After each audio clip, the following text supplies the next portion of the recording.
ભારતમાં ભટકતી આત્માઓ સનાતન અને હિન્દુ શબ્દો સાંભળીને ચોંકી જાય છે. ઉપરાષ્ટ્રપતિનું મોટું નિવેદન. ઉપરાષ્ટ્રપતિ જગદીપ ધનખડે શુક્રવારે સનાતન ધર્મને લઈને મોટી વાત કહી. ઉપરાષ્ટ્રપતિએ જેએનયુમાં એક કાર્યક્રમમાં કહ્યું હતું કે દેશમાં કેટલાક એવા લોકો છે જે સનાતન અને હિન્દુ શબ્દ સાંભળીને ચોંકી જાય છે.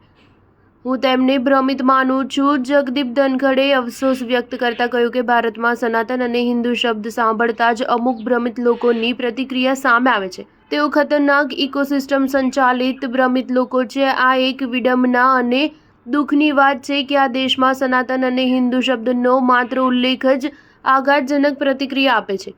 જેએનયુમાં આયોજિત આંતરરાષ્ટ્રીય વેદાંત કોંગ્રેસને સંબોધતા ધનખડે કહ્યું કે આ એક વિડંબના અને દુઃખની વાત છે કે આ દેશમાં માત્ર સનાતન અને હિન્દુના ઉલ્લેખથી ચોંકાવનારી પ્રતિક્રિયા સામે આવે છે.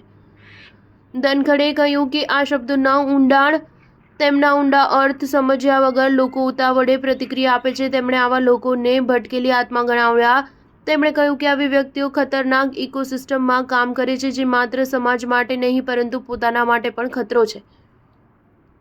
ઉપરાષ્ટ્રપતિએ કહ્યું કે એવા સમયે જ્યારે વૈશ્વિક શાળાઓ વેદાંત દર્શનને અપનાવી રહી છે, આધ્યાત્મિકતાની આ ભૂમિમાં એવા કેટલાક લોકો છે જે વેદાંત અને સનાતની વિરોધી ગણીને નકારે છે. ધનખડે જણાવ્યું હતું કે બરતરફ કરવાની આ વૃત્તિ ઘણીવાર વિકૃત સંસ્થાનવાદી માનસિકતા અને આપણા બૌદ્ધિક વારસાની અસમર્થ સમજણથી ઉદ્ભવે છે. આ તત્વો વ્યવસ્થિત અને ભયાનક રીતે કામ કરે છે. તેમણે કહ્યું, આવા વ્યક્તિઓ એક ખતરનાક ઇકોસિસ્ટમથી સંચાલિત હોય છે જે માત્ર સમાજ માટે નહીં પરંતુ પોતાના માટે પણ ખતરો છે. ભારતમાં કેટલાક લોકો જેઓ વેદાંત અને સનાતની ગ્રંથોને પ્રગતિશીલ તરીકે નકારે છે. ઉપરાષ્ટ્રપતિએ કહ્યું, બરતરફીની આ વૃત્તિ ઘણી વખત વિકૃત સંસ્થાનવાદી માનસિકતા, આપણા બૌદ્ધિક વારસાની અસમર્થ સમજણમાંથી ઉદ્ભવે છે. આ તત્વો વ્યવસ્થિત અને અશુભ રીતે કામ કરે છે. સ્ટાર ન્યૂઝ 7 હંમેશા સચ્ચાઈની સાથે.